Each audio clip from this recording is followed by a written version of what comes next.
Hello students, so in this lecture we'll continue with the transgenic animals. ठीक है? So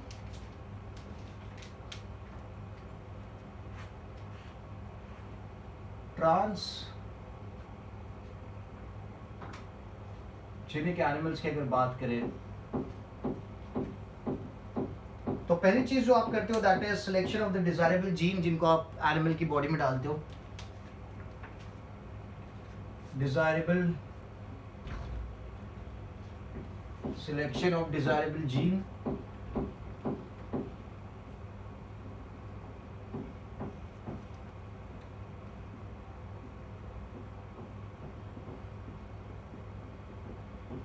ठीक है. Then that desirable gene को isolate किया जाएगा. Isolation of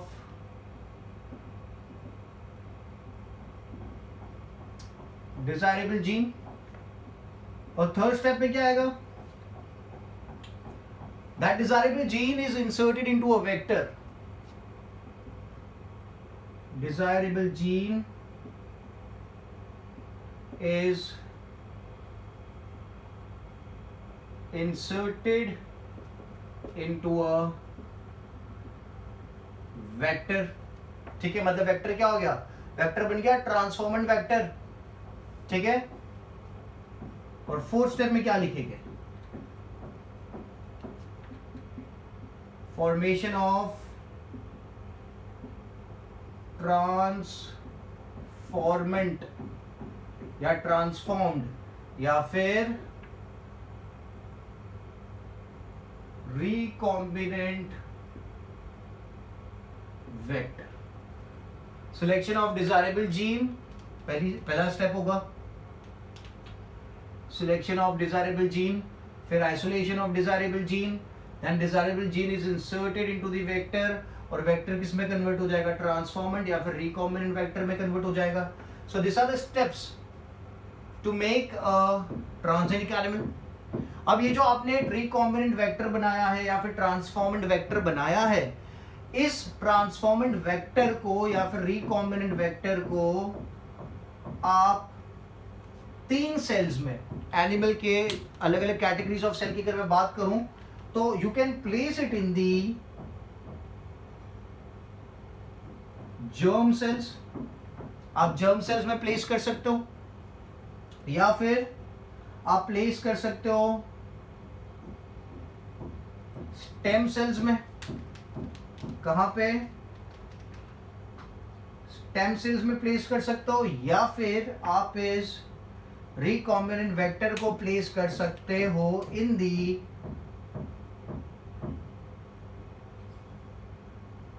somatic cell. ठीक है. जर्म सेल में, स्टेम सेल में, सोमैटिक सेल में, ये 3 में से कहीं पे भी आप एनिमल के बॉडी में या एनिमल को आप रिकॉम्बिनेंट वेक्टर ट्रांसफर कर सकते हो. तो अगर जर्म सेल्स में ट्रांसफर किया जाएगा ना तो क्या होगा? This is going to be carried forward from one generation to another. अगर आप स्टेम सेल में करोगे तो स्टेम सेल्स में भी it is going to be carried forward from one generation to another. But somatic cell की अगर आप बात करते हो ना तो सोमैटिक सेल में क्या होगा? It is not going to be carried forward from one cell to another, from one generation to another generation, because it's a somatic cell. आ रही बात समझ में? जर्म सेल्स में दोस आर योर गैमेट्स. अगर आपने जर्म सेल में डाल दिया तो क्या होगा? आपने स्पर्म के अंदर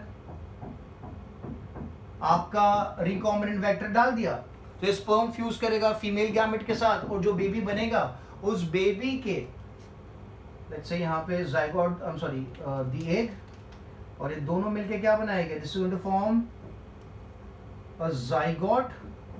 और उस जाइगोट के पास क्या होगा? The zygote is going to contain what?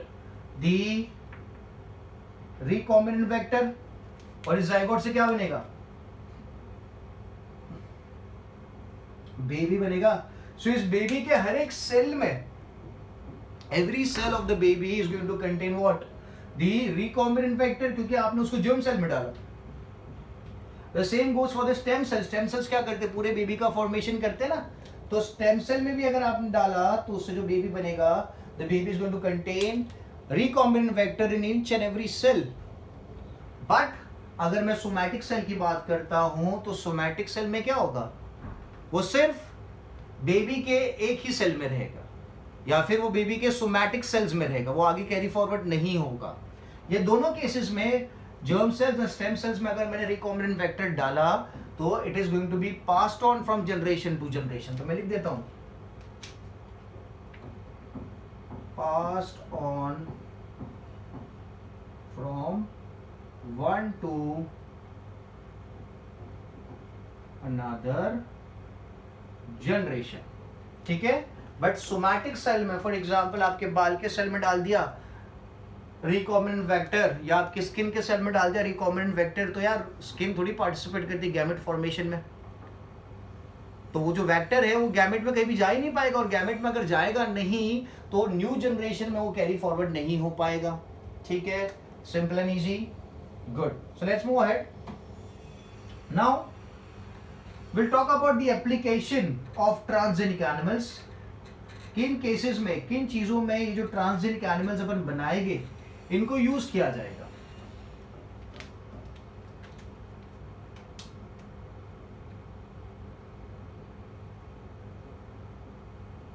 Application of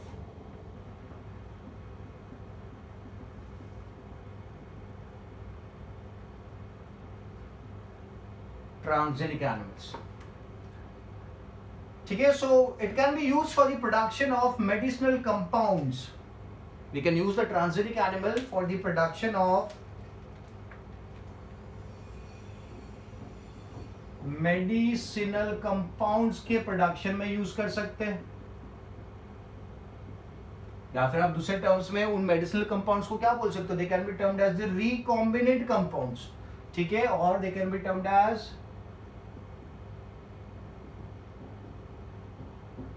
recombinant products। so a medicinal compound or a recombinant product can be formed with the help of a transgenic animal।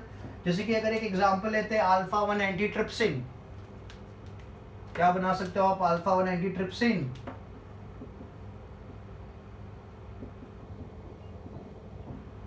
Trypsin का formation कर सकते हैं, which is going to be useful for the treatment of emphysema।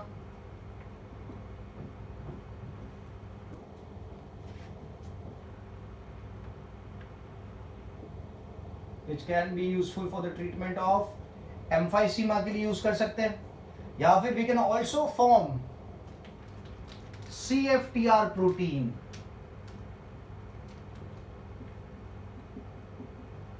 we can also form CFTR protein, ठीक है। CFTR protein का full form लिखे तो that is cystic fibrosis transmembrane regulator protein. cystic fibrosis transmembrane regulator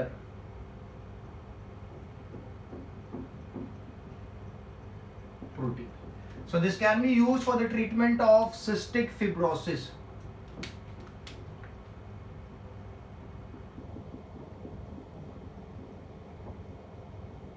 cystic fibrosis नाम का जो disease है उसको हील करने के लिए भी आप ट्रांसजेनिक एनिमल्स की मदद से बना सकते हो CFTR प्रोटीन्स, या फिर एम्फाइसीमा को ट्रीट करने के लिए अपन बना सकते हैं अल्फा 1 एंटीट्रिप्सिन।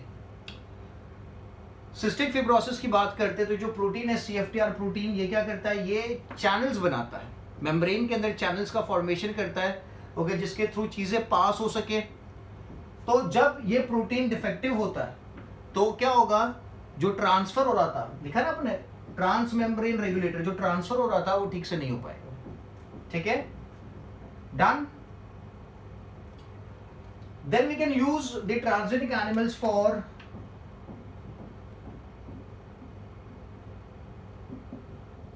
वैक्सीन सेफ्टी, ठीक है। फॉर एग्जांपल अगर आपने कोई वैक्सीन बना लिया, कोरोना का वैक्सीन बना लिया आपने, ठीक है, तो उस वैक्सीन को अगर आप डायरेक्टली ह्यूमन में इंट्रोड्यूस करोगे तो मे बी ह्यूमन बॉडी के ऊपर उसके साइड इफेक्ट आ सकते हैं या कोई मेजर इशू हो सकता है। तो before giving it to a human being the vaccine is going to be given to an animal और ट्रांसजेनिक एनिमल। ट्रांसजेनिक क्यों? क्योंकि उस एनिमल के पास अपने तरीके के जीन्स होंगे, अपने तरीके के प्रोटीन्स बन रहे होंगे उसके पास। तो जब आप इस वैक्सीन को उस ट्रांसजेनिक एनिमल में डालोगे तो अगर कोई साइड इफेक्ट होता है या कोई भी रिएक्शन होता है तो आप पता लगा लोगे। तो without causing any harm to the human आपको पता लग जाएगा कि यार ये वैक्सीन का ह्यूमन बॉडी के ऊपर क्या इफेक्ट होने वाला है। ठीक है, तो we can use the transgenic animals for vaccine safety. फिर third is chemical safety testing. Chemical safety testing. ठीक है, तो केमिकल सेफ्टी टेस्टिंग की बात करें तो यहां पे क्या किया जाता है, कोई भी पर्टिकुलर ह्यूमन जीन लिया जाता है, उसके ऊपर जो केमिकल, जिसकी नॉलेज नहीं है अपन को ह्यूमन बॉडी के ऊपर, उस जीन को उस केमिकल से ट्रीट किया जाता है और फिर उस जीन को ट्रांसफर कर दिया जाता है कहां पे, in the animals body, into the lab animals body. तो अब क्या होगा, वो जीन का जो एक्सप्रेशन आएगा, है ना, whether the expression is negative or positive, आपको किसके अंदर ऑब्जर्व होगा, you are going to observe that expression into the lab animal, not in the body of the humans। ठीक है, तो उस तरीके से humans क्या हो जाएंगे, सेफ हो जाएंगे ना। तो मैं यहां पे लिखता हूं the human gene is exposed, human gene is exposed to certain chemicals जिसके बारे में we do not have the awareness। Human gene is exposed to chemicals and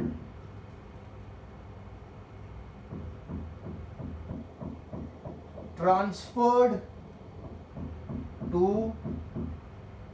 lab animals to study the effect of chemicals। ठीक है, सो chemical safety testing के लिए भी आप transgenic animals को यूज कर सकते हो। क्या किया जाएगा, the human gene is expose to chemicals and transfer to the lab animals to study the effect of chemicals. ठीक है, सो 3 मैंने बातें करी, आगे देखते हैं। एक और इंटरेस्टिंग चीज जो ट्रांसजेनिक एनिमल्स के साथ की जा सकती है, that is they can be used as disease models. ठीक है, फॉर एग्जांपल मैं फार्मास्यूटिकल कंपनी में ड्रग्स बना रहा हूं कोई पर्टिकुलर डिसीज के लिए, ठीक है, तो उस ड्रग को मैं डायरेक्टली टेस्ट नहीं कर सकता हूं ना ह्यूमंस के ऊपर। तो मैं क्या करूंगा, वो डिसीज को इंट्रोड्यूस कर दूंगा कोई लैब एनिमल के अंदर, ठीक है, और फिर जो दवाई मैं बना रहा हूं उस दवाई का ट्रीटमेंट मैं उस लैब एनिमल को दूंगा। मैं डिसीज को कहां पे इनिशिएट कराऊंगा, उस लैब एनिमल में इनिशिएट कराऊंगा और फिर मैं उसको ड्रग्स का ट्रीटमेंट दूंगा और चेक करूंगा कि यार ये दवाई इस पर्टिकुलर डिसीज को ट्रीट कर पा रही है या नहीं। So they can be used as the transgenic animals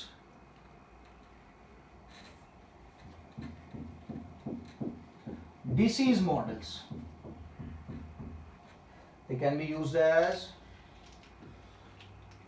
disease model।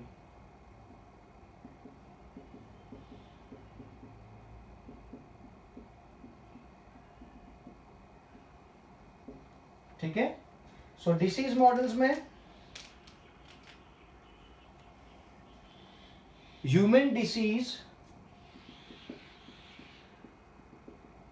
human disease are developed in lab animals and studied। ठीक है, ह्यूमन डिसीज को आप लैब एनिमल में डेवलप कर सकते हो और फिर उस डिसीज को स्टडी कर सकते हो, या फिर उसके ट्रीटमेंट के लिए जो भी ड्रग्स है उसको आप स्टडी कर सकते हो कि किस तरीके से काम करेंगे। सो डिसीज मॉडल्स में आप ट्रांसजेनिक एनिमल्स को यूज कर सकते हो। फिर एक सिंपल सा बात है, we can also use them for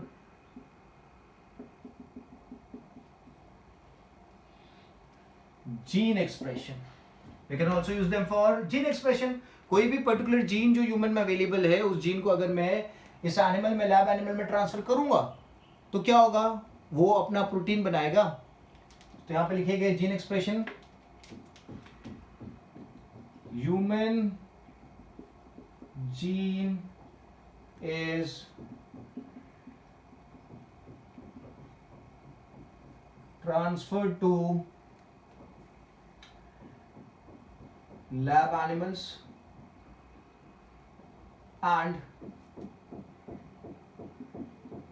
the expression of gene is studied. ठीक है, तो जीन एक्सप्रेशन के केस में भी आप ट्रांसजेनिक एनिमल्स को, लैब एनिमल्स को यूज कर सकते हो.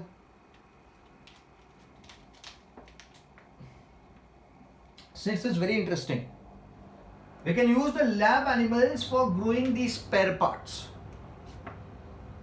human spare parts. जैसे कि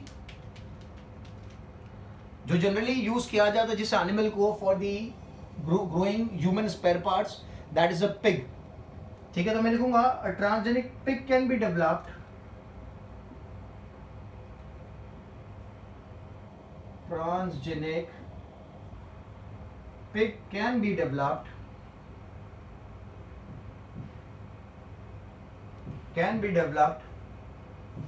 ठीक है, और उस जो ट्रांसजेनिक पिग होता है ना, आपको पता होगा सेल के ऊपर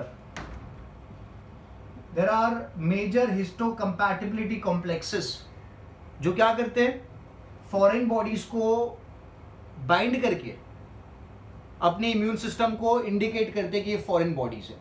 there are some major histocompatibility complexes available on the cell surface.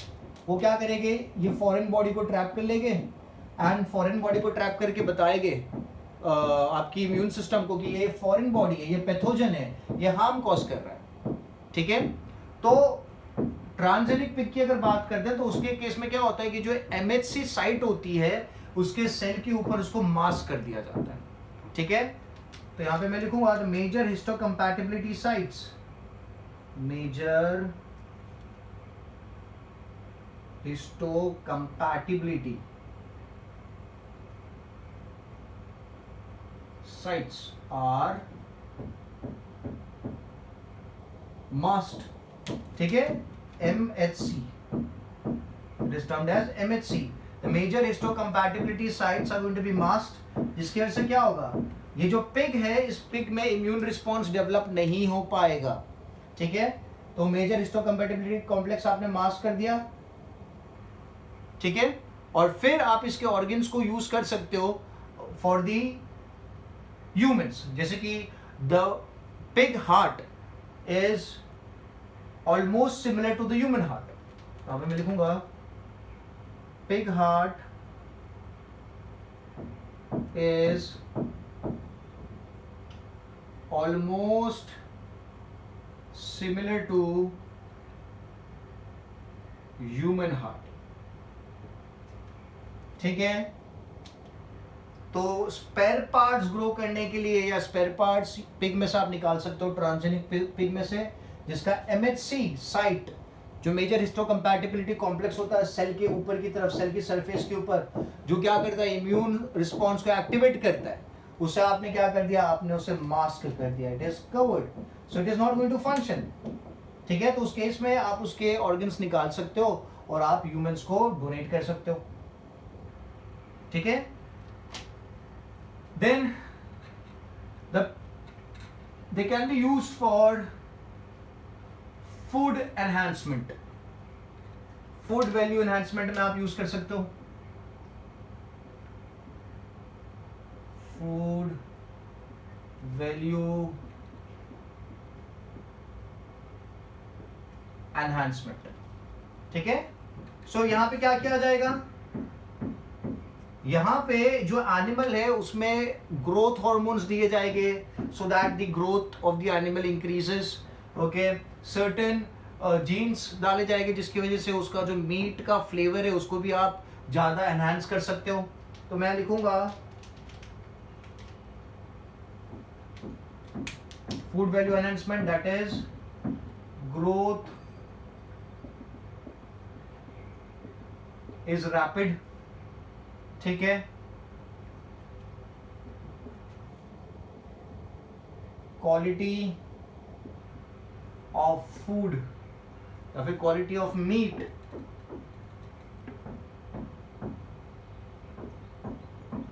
Is improved, या फिर quality and quantity of milk is improved, आप बोल सकते हो। मिल्क को काफी ज्यादा यूज किया जाता है, तो उस केस में आप ट्रांसजेनिक एनिमल्स में by inserting a particular gene we can improve the quality as well as quantity of the milk. ठीक है, done. So this were the applications of transgenic animals. अभी तक जो मैंने बात करी वो क्या है, they are the applications of transgenic animals.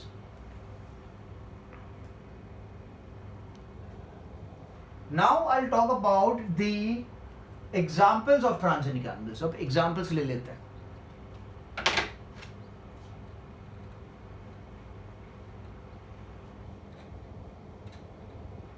Examples of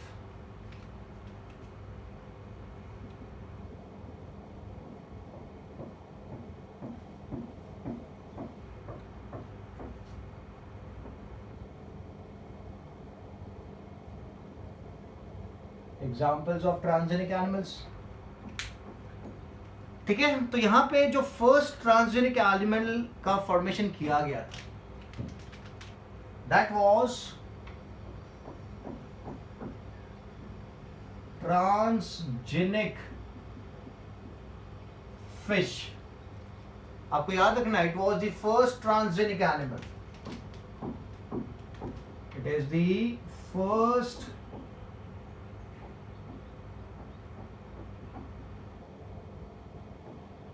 transgenic animal developed. ठीक है, कौन सी फिश? तो सैल्मन फिश। सलमान नहीं, salmon.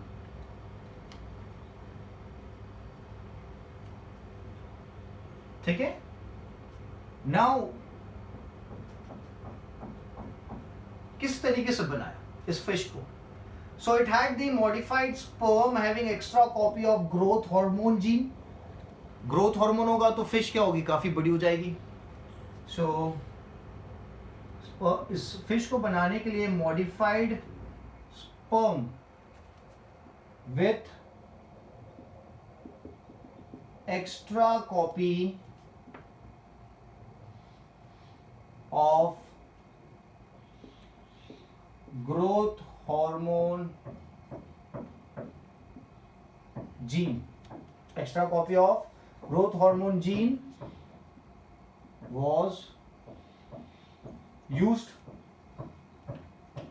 Because of this growth hormone gene, because of the extra copy of growth hormone gene, normally तो grow कर ही रही है, but आपने क्या किया, एक और एक्स्ट्रा कॉपी दे दी। तो क्या था, ये जो सैल्मन फिश थी or the transgenic salmon can grow at faster rate. Transgenic salmon was able to grow at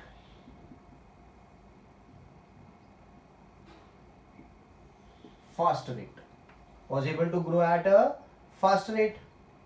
ठीक है, and it is the first transgenic animal to be developed. ये आपको याद रखना है, first transgenic animal developed for enhancement of food. यहां पे लिख देता हूं, फर्स्ट ट्रांसजेनिक एनिमल, यूज भी आपको याद रखना पड़ेगा, animal developed for enhancement of food।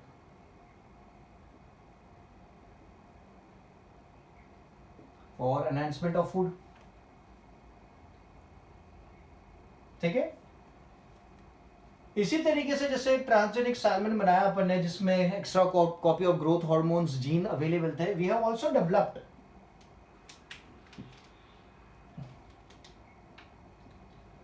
Virus resistant fish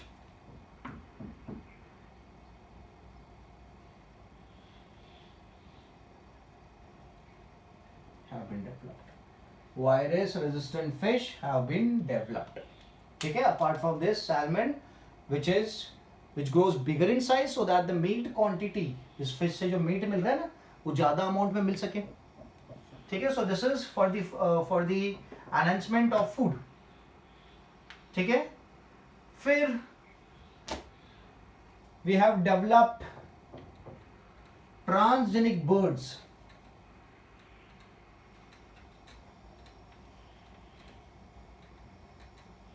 We have developed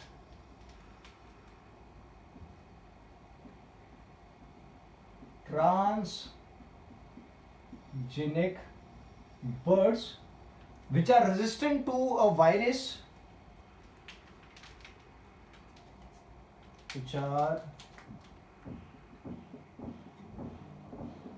resistant to ALV, that is avian leukosis virus. Avian leukosis virus.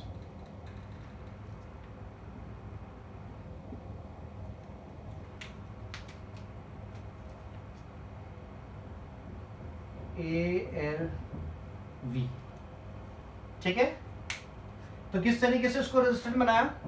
तो what we did is we did a defective gene was introduced in the bird's DNA. Okay, defective gene for what? Defective gene for ALV was introduced in DNA of bird. ठीक है, so which made the birds resistant to the avian leukosis virus, and it was first performed by, नाम याद रखना आपको, first performed by two scientists, that is Salter and Crittenden. Performed by Salter and Crittenden.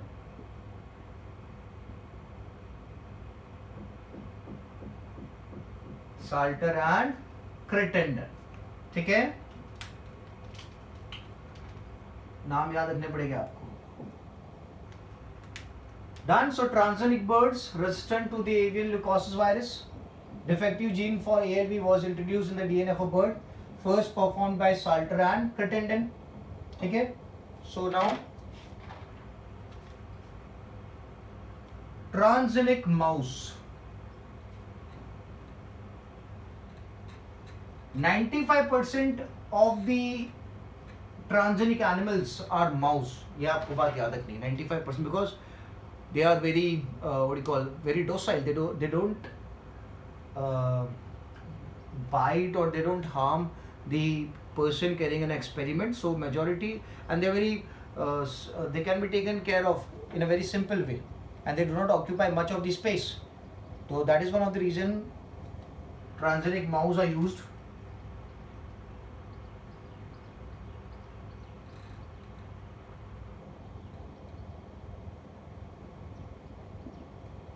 ठीक है, तो यहाँ पे मैं मेंशन करूंगा 95% of the transgenic animals are of transgenic animals are mouse. ठीक है, one of the reason is they have short gestation period. gestation आपको पता होना चाहिए, and they have a shorter lifespan.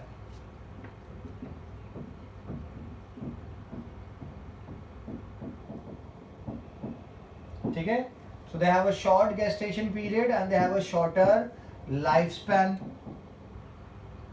ठीक है, and they can be used as a, जैसे मैंने अभी बताया था, they can be used as a disease model, they can be used as disease model या फिर chemical toxicity testing, chemical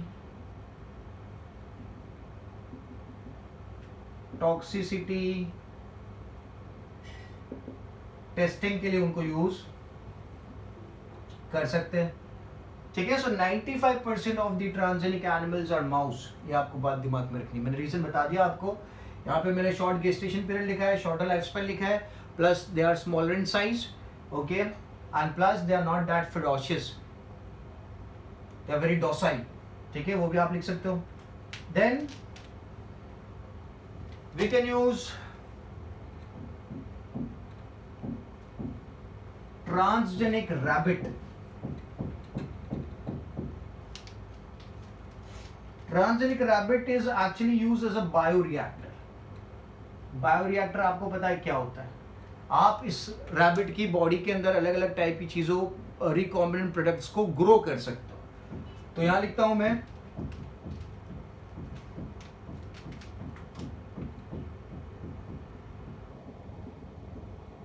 used as bioreactor for growing recombinant products। तो मैं लिखूंगा used as bioreactor for molecular farming, for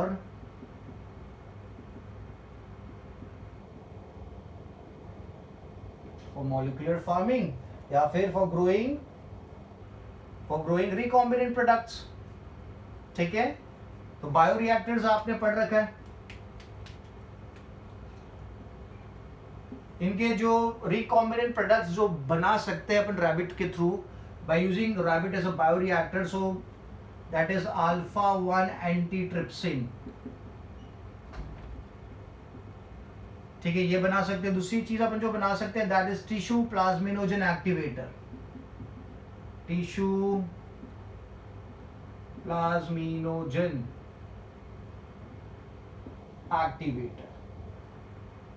ठीक है, these are the products that can be formed with the help of rabbit using rabbit as a bioreactor। rabbit को as a bioreactor use करके आप उससे alpha 1 antitrypsin बनवा सकते हो, tissue plasminogen activator बना सकते हो। ठीक है, then another example is a transgenic ship।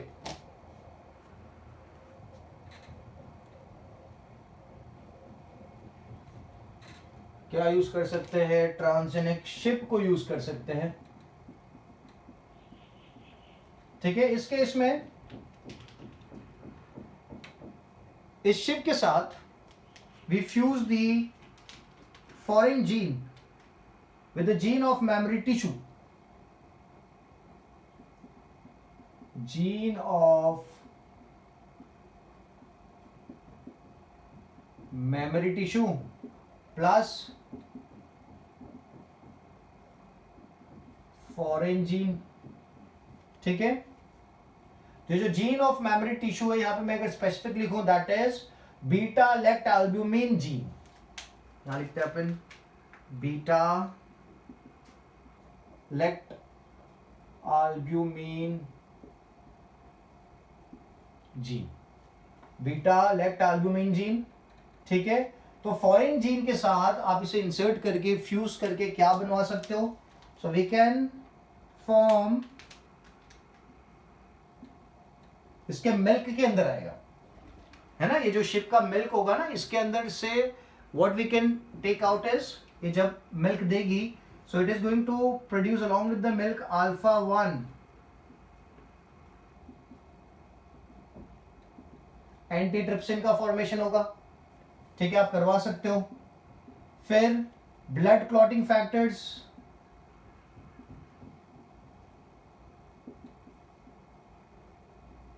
बनवा सकते हैं।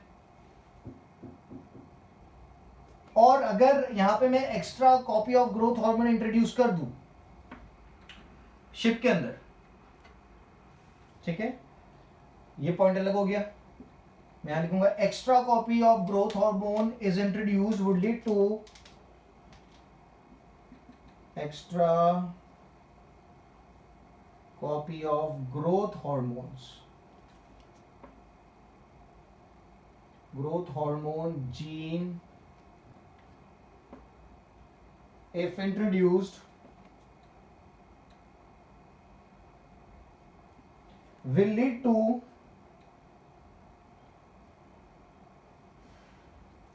faster growth of body. Extra copy of growth hormone gene, if introduced, will lead to faster growth of body as well as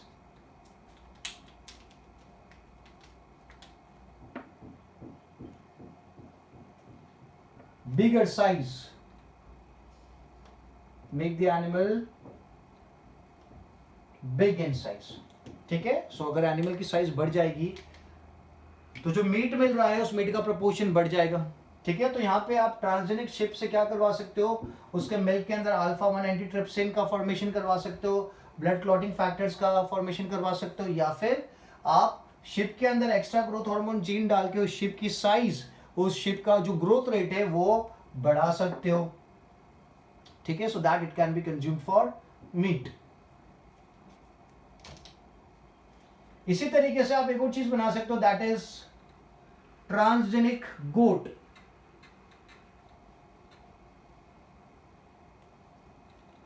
transgenic goat में एक interesting चीज ये है,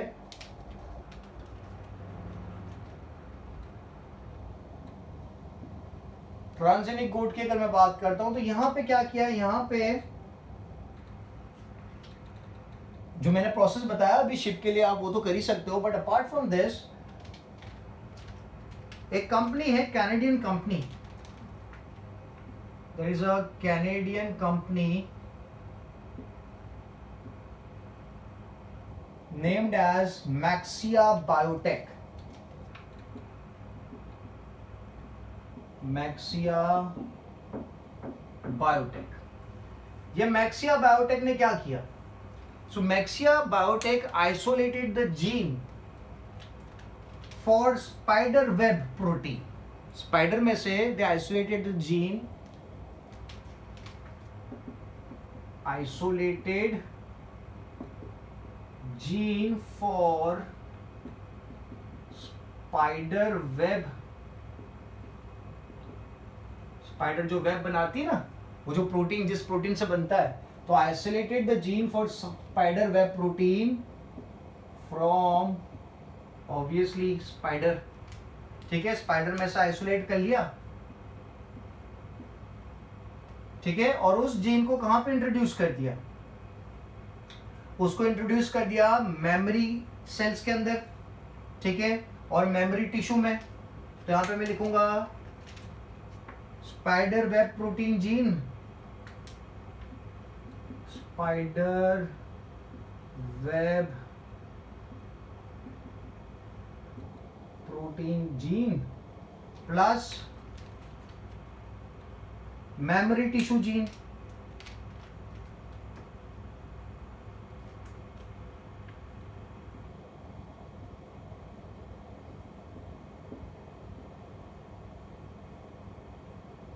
memory tissue gene.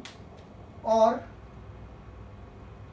ये दोनों ने जब अपना एक्सप्रेशन दिखाया तो जो मिल्क आया, इस मिल्क के अंदर क्या होगा, इसमें होगा स्पाइडर वेब प्रोटीन. तो मैं लिखूंगा milk contains spider web protein. ठीक है, जो वेब बनाता था स्पाइडर, उस वेब में जो प्रोटीन यूज होता था, अब वो प्रोटीन आपको कहां पे मिल रहा है, मिल्क में. ठीक है, ट्रांसजेनिक गोट के मिल्क के अंदर आपको क्या मिल रहा है, स्पाइडर वेब प्रोटीन मिल रहा है, क्योंकि आपने स्पाइडर वेब प्रोटीन वाला जो जीन था वो मेमोरी टिश्यू में इंट्रोड्यूस कर दिया. अब ये स्पाइडर वेब प्रोटीन को क्या किया जाता है, इट इज एक्सट्रैक्टेड आउट. ठीक है,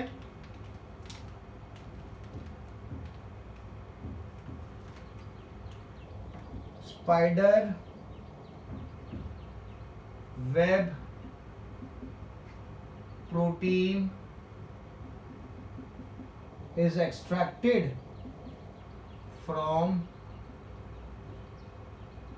milk, मिल्क से निकाल लिया, and used for formation of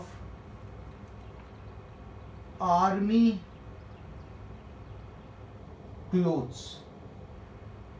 ठीक है, इसको आप क्या कर रहे हैं, जो स्पाइडर वेब प्रोटीन था उसको मिल्क में से एक्सट्रैक्ट करके यूज कर रहे हैं for the formation of army clothes. ठीक है, अब स्पाइडर वेब प्रोटीन आपने अगर वेब देखा हो तो काफी स्ट्रॉन्ग होता है कंपैरेटिवली, तो अगर उसके प्रोटीन से जो फाइबर्स बनाए गए उन फाइबर्स को अपन यूज करेंगे फॉर द आर्मी क्लॉथ्स तो क्या होगा, काफी स्ट्रॉन्ग कपड़े बनेंगे. दिस इज टर्म्ड एज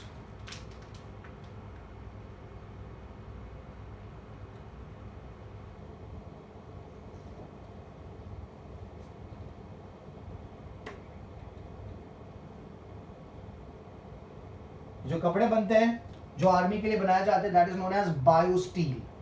ठीक है, they are very strong compare to the normal cloth because यहाँ पे स्पाइडर वेब प्रोटीन के क्या फाइबर्स अवेलेबल है, तो उन स्पाइडर वेब प्रोटीन को एक्सट्रैक्ट करके उसके फाइबर्स बना के उससे कपड़े बनाए जाते हैं, उसे कहा जाता है बायोस्टील.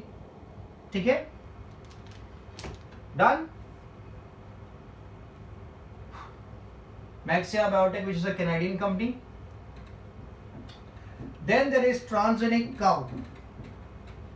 In the year 1997, scientists developed a transgenic cow known as Rosie.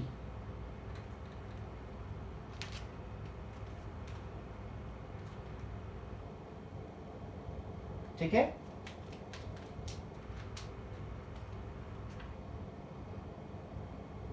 in year 1997 transgenic cow Rosie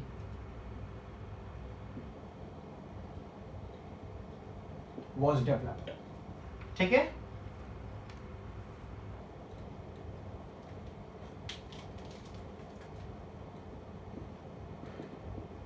ठीक है, रोजी वॉज डेवलप्ड. अब नॉर्मली जैसे मैं हमेशा बोलता हूं जो गाय का दूध होता है the cow of the milk is not suitable for the humans. ठीक है, तो साइंटिस्ट लोगों ने क्या किया, इस रोजी के अंदर they inserted the gene for alpha lactalbumin. They inserted the gene for alpha lactalbumin which is very important for the humans. Alpha lactalbumin नाम का जो प्रोटीन है जो अल्फा लेक्ट एल्ब्यूमिन जीन से बनेगा वो human growth के लिए बहुत इंपॉर्टेंट है. तो अपन ने क्या कर दिया, रोजी के अंदर we inserted the gene for alpha lactalbumin. यहां लिखते हैं रोजी consisted of alpha lactalbumin gene. ठीक है, अब क्या हुआ, ये जो अल्फा लेक्ट एल्ब्यूमिन जीन है that is very important for the humans. तो the milk of Rosie contained milk of Rosie contained 2.4 gram per litre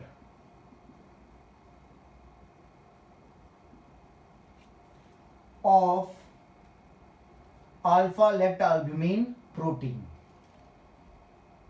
Alpha lactalbumin protein.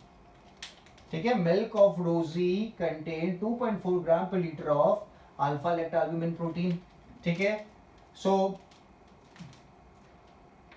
this gene has been taken up from the humans.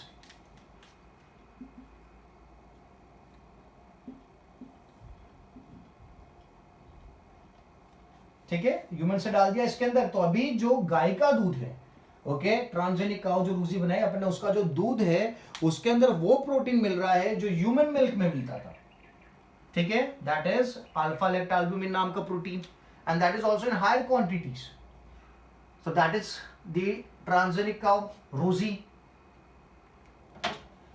फिर मैं बता रहा था spare parts grow करने के लिए अपन use करते हैं किसको, पिग को, transgenic pig,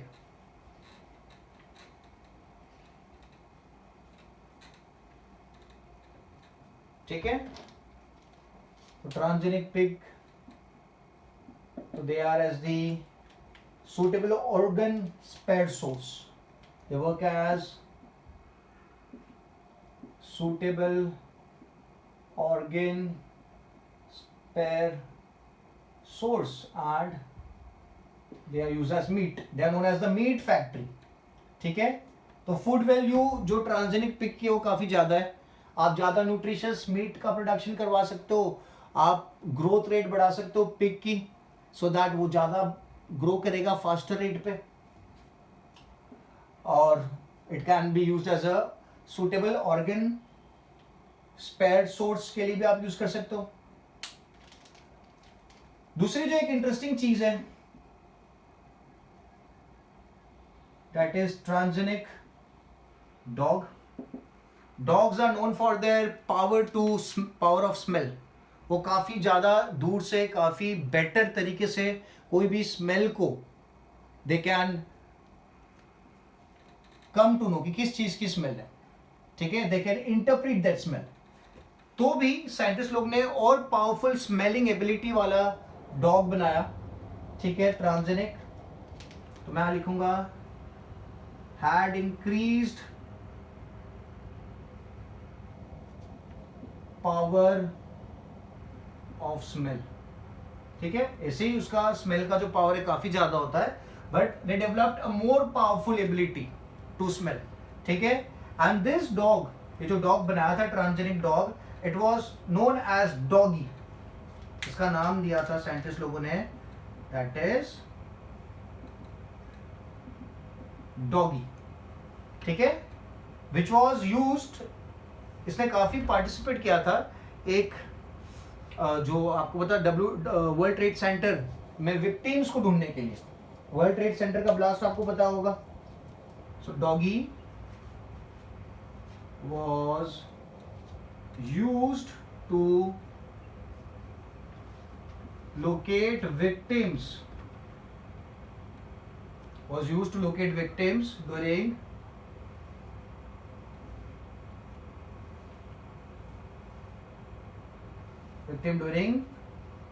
world trade centre collapse, है ना, तो कोलैप्स हो गया था, वर्ल्ड ट्रेड सेंटर ब्लास्ट हो गया, तो उस टाइम पे ट्रांसजेनिक डॉग जो था जिसका नाम है डॉगी, जिसके पास स्मेल की पावर काफी ज्यादा थी, उसको यूज किया गया था and to locate the victims during the World trade centre collapse, not the world war, ठीक है। देन एक और चीज जो डेवलप करी गई थी, काफी इंटरेस्टिंग है ये, दैट वाज ट्रांसजेनिक मंकी,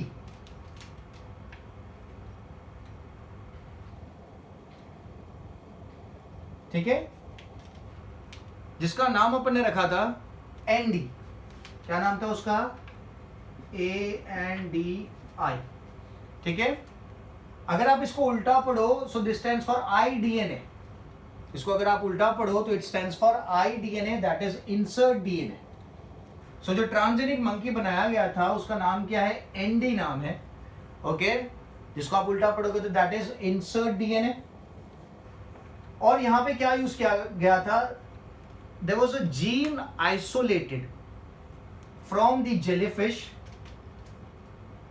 और ये जो जीन था ना, this is for a fluorescent protein, जब इस प्रोटीन के ऊपर लाइट आती है ना तो ये प्रोटीन ग्लो करता है, फ्लोरोसेंट ग्रीन कलर का कलर देता है, जैसा आपने जेलीफिश में देखा होगा, जेलीफिश में कलर काफी लाइटिंग आपको देखने को मिलती है, काफी लाइट एमिट होती है, तो वो light, one of the light that is emitted in the jellyfish is due to the green fluorescent protein, ठीक है। तब सुनो, scientist isolated gene for green fluorescent protein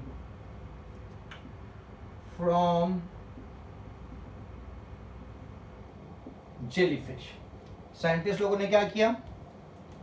isolated gene for green fluorescent protein from jellyfish, और फिर क्या किया?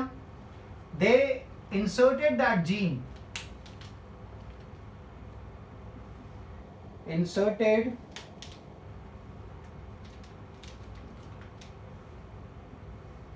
inserted GFP, that is green fluorescent protein gene into the oocyte of monkey. In the oocyte of monkey, and it was fertilized by oocyte was fertilized by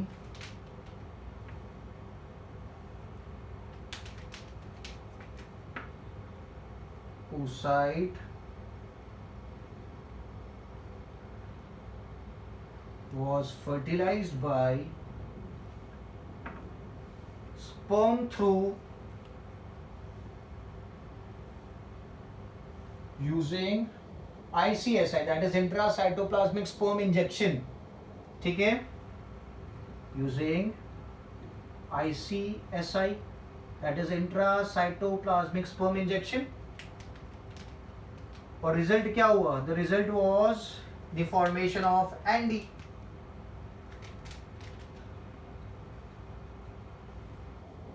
ठीक है, तो ये Andy बनाने के पीछे का इंटेंशन क्या है?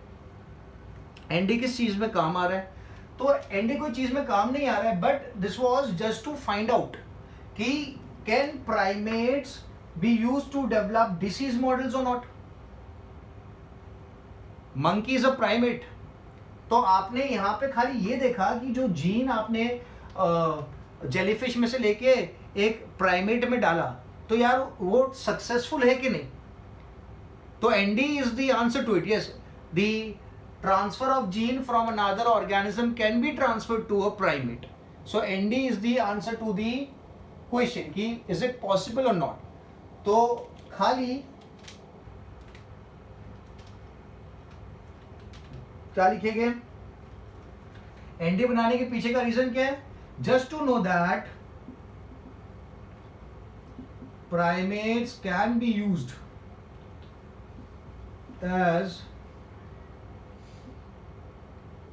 disease models. Just to know that the primates can be used as disease models for phenylketonuria या फिर Alzheimer's disease. ठीक है, so when we are able to use a primate as the disease model, अभी तक मैंने क्या बोला कि आप you are using a mouse as a disease model, you are using a rabbit as a disease model, or you are using any other animal as a disease model. But when you start using a primate is closely related to the humans. तो अगर आप primate को as a disease model use करोगे तो आप ज़्यादा अच्छे से अंडरस्टैंड कर सकते हो ह्यूमन बॉडी को. ह्यूमन बॉडी के ऊपर क्या इम्पैक्ट आएगा उस ड्रग का या डिसीज का, आप अच्छे से पता लगा सकते हो. So this was one of the step to find out कि प्राइमेट्स में आप जीन इंसर्ट कर सकते हो कि नहीं. तो yes, Andi is the answer to it. Primates can be used as disease model. ठीक है, क्लियर है. सो आज के लेक्चर में we have talked about the applications of transgenic animals as well as the examples of transgenic animals. So make sure आप lecture को अच्छे से गो थ्रू करो, अच्छे से नोट्स बनाओ. नोट्स बनाने के बाद आप मुझे व्हाट्सएप करो. सी दिस काफी सारी इंफॉर्मेशन मैंने बोर्ड पे लिखी है, you don't find it in your text book. So make sure आप अच्छे से समझो, अच्छे से नोट्स बनाओ, because this is going to be useful in the competitive exam, in the NEET exams. So be sure आप जो भी लिख रहे हो अच्छे से लिख रहे हो. ठीक है, so I'll keep this much for the lecture. In the next lecture we'll move ahead and talk about the new details. Thank you so much.